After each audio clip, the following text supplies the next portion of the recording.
কোরবানি কার উপর ওয়াজিব?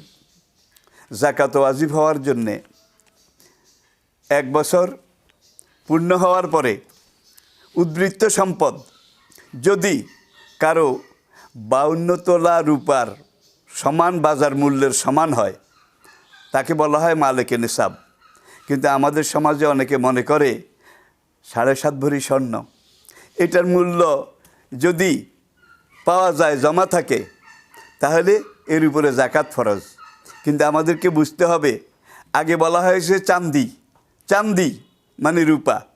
2 নম্বরে বলা হয়েছে সোনা। সোনা যদি 7.5 ভরির মূল্য সমান সম্পদ জমা সারা বছরের ফান্ডামেন্টাল হিউম্যান রাইট, মৌলিক প্রয়োজন মানে খাওয়া, পড়া, বাসস্থান, শিক্ষা, চিকিৎসা, এই প্রয়োজনগুলো পূর্ণ করার পরে 52 তোলা রূপার বাজার মূল্যের সমান পরিমাণ আজকের বাজারে 40,000 টাকা। এটাই মোটামুটি 40,000 টাকা বা তার কিছু বেশি। এটা যদি আপনার কাছে উদ্বৃত্ত থাকে তাহলে আপনার উপরে কোরবানি ওয়াজিব। আমি আবার বলছি, আপনি এই সময় এই কথা বলার অবকাশ নাই যে 7.5 তোলা সোনার দাম তো আমার কাছে উদ্বৃত্ত নাই। কিন্তু নবী আগে বলেছেন রূপার কথা।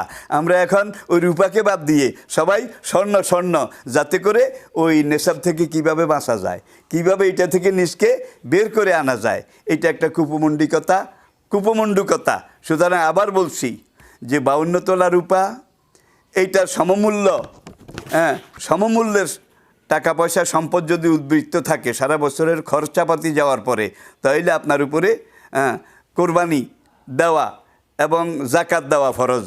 এটা স্মরণ রাখবেন। 52.5 তোলা হইলে তো বেশির উপরে আরও বেশি আপনার উপরে যাকাত আসবে। এটা অন্য ব্যাপার, অন্য কথা।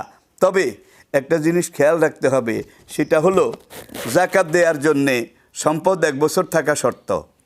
কিন্তু কোরবানি ওয়াজিব হওয়ার জন্যে 1 বছর থাকার শর্ত নেই।